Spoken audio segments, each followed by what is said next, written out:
driving to see about getting my first possible deal, putting art in a hotel. So it's a pretty big hotel. I have to meet with this manager. He's going to walk me through all the areas where they'd like to put art up. So let's see how this goes.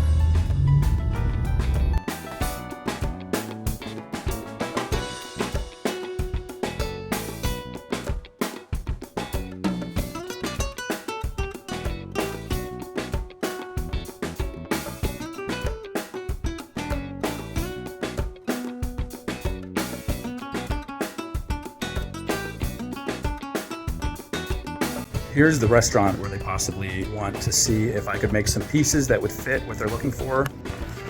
So they want to replace these small paintings here in each of these 3 sections with a large piece of art. And then over here, they want to replace this mirror with a large piece of art. Coming across the lobby here.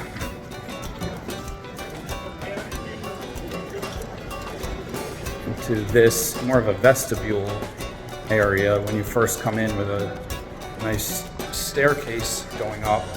So they want possibly a piece of art right here in this corner on the wall, and then possibly a piece to replace this one above the bureau. I like all of these spaces. I like the color themes here. I like the champagne and chocolate look here, the earth tones, even though the manager told me they want more color. They're trying to get away from earth tones, but I can work perfectly with that because I love subdued browns and tans, but I can also mix in some very muted turquoise and green and other types of nice colors with muted browns and blacks mixed in. Back to the parking garage and the fun elevator ride up.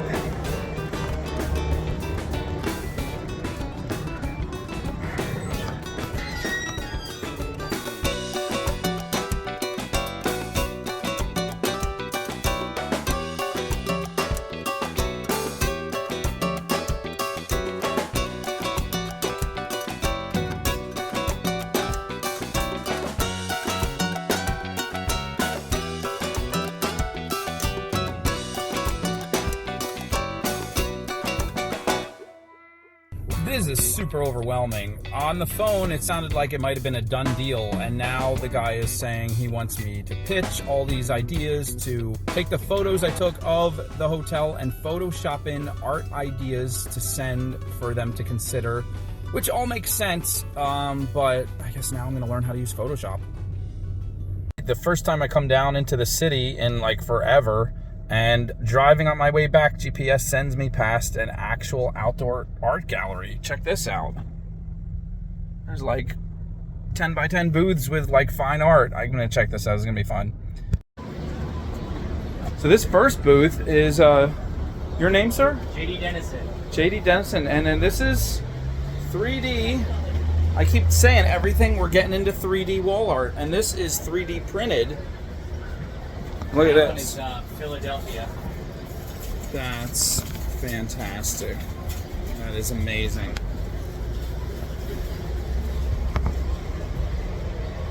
Wow.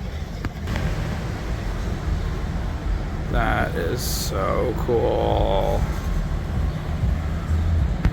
I'm skipping some of the like really basic jewelry and other things, and I want to see some of these more unusual pieces. So this is, can I get your name? I'm Linda Doucette, and this is my fiber art. I work a lot with wool fiber and natural dyeing. So there's Linda, it's hard to hear out here. Linda Doucette? Yes. And you work with fiber and fine art. Yeah.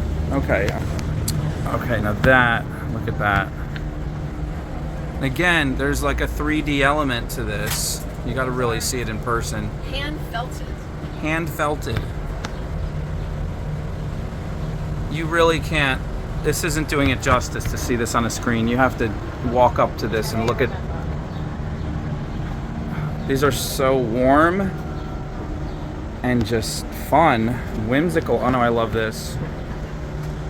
Yeah, that's very dimensional also. It's done with yarns that I've stitched together. And then did you make them kind of hardened Yes, with something? I stiffened them. Stiffen them like kind of with like a glue paste type thing. Yeah. I love it. I love it. Very, very beautiful stuff. Very tasteful. This is going to be fun. I hope you do well. Yeah.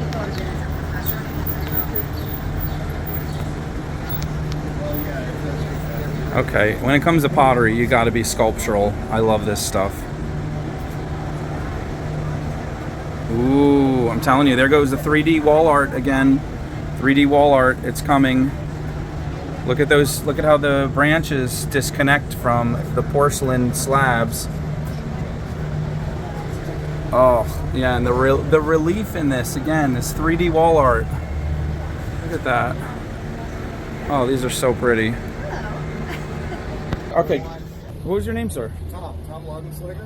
Love it. Yeah, thank you. And I was just commenting on how three-dimensional wall art, I think, is just getting bigger and bigger. Do you have any thoughts on that? Well, it's been something that I've been doing for a while. I mean, I had been kind of rendering a lot of my imagery, the tree-oriented stuff, nature-oriented stuff, on three-dimensional bases. But then, you know, there's something to dust, quite frankly, and then if you need something that's on the wall. I had a previous life as a painter, drawer, photographer, so those lives keep coming back to me. So taking the clay and interpreting it as if it were a drawing or a photograph, a black and white photograph, is something that I've just been working with for a while. I love it. I love the colors, and you use a lot of oxides. Yes. It looks like I love that, the subtle color put in. There's either iron oxide, which is one of the oldest ways to get Sure. any kind of color on clay. And then this is actually a black underglaze, so it's glazed Nice. without the silica, Sure. which would make it shiny. Sure. And then in many cases, I'm diluting it almost to a watercolor. Absolutely. Yep. So you get the relief and the texture. And then the tonal range. What's interesting about, and I should really kind of video this more often, but some of the stuff will come out of the second glaze kiln without needing a stitch of any kind of remodeling or anything. Yep. So the depth of the shadow tones is determined by how deeply I press the textures. Yeah. So the depth absolutely. of the texture controls the grayscale. I love everything about all of this. And this is different colored clays wedged together, and then you make your slab. Yes. And I've never seen anyone make a flask out of ceramic, but I can't imagine it doesn't work great. What's interesting is if you go back 100, 150 years, all flasks were made out of clay. Makes sense. Farmers would take them into the field with them because they could stop at a stream, dip it in the water, and it's unglazed on the outside, glazed on the inside. Right. So it remains waterproof, Yep. but it'll stay cool, and then they can, And I'm looking at it like that's obviously like made to look like leaves and stuff, but then some of these you just put the different clays wedged together and it comes out like a landscape. Right. So what I'll do is I'll roll the colored clay, and I'll have little bits and pieces. Little Tupperware things full of, little bits of clay, about 20 different clays. Yep. And I'll tear and shred and map it together. And then when it creates this pattern that begins to emerge that looks like a sky or landscape or something like that, I'll roll it out thin as phyllo does. Yeah. And then the patterns, which I thought would actually get lost, it actually becomes even more intense. Yeah. And then that's laminated down on another piece of clay. So this is only skin deep. Veneer, Like kind of. Yep. That like is. laminate. Yep. I love that. Yeah, That's wonderful. And then sometimes something will come out that just kind of looks like almost like the inner facing of an antique book or something like that. Marbleized. Yeah, the marbled look, and there's a little bit of smearing and stretching with the different. I imagine. Yep. Because I've blended clay before, I can see the patterns. It's so great. Still not towed. This is good. This is a good sign.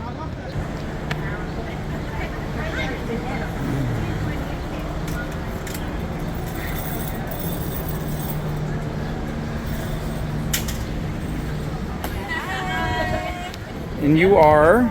My name is Angie Hughes. I am a ceramic artist. I do black and white porcelain pottery. This is my work. I hand draw all the designs on every piece, and I don't like to repeat patterns, so they're all unique. This is black slip you're using? This is called black underglaze. Black underglaze. On porcelain. On porcelain. Mm-hmm. Script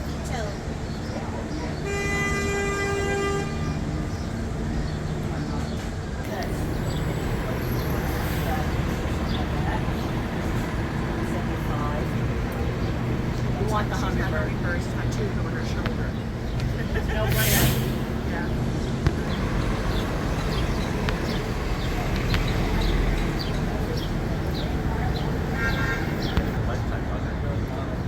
Excuse me. Hi, how are you today? A little bit about the work you like to.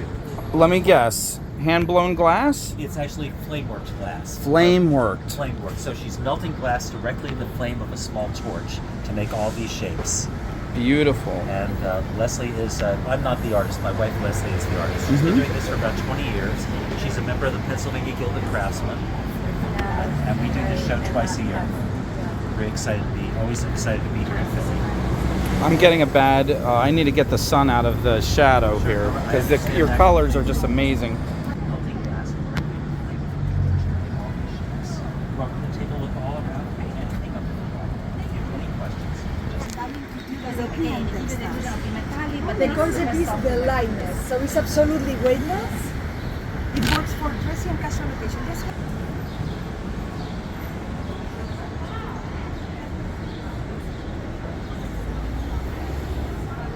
When I saw these colors,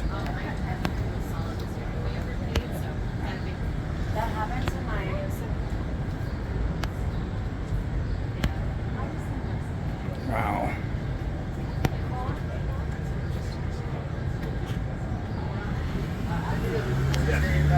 I'll get your name here to give you credit. Beautiful. sure. Absolutely. Thank you so much.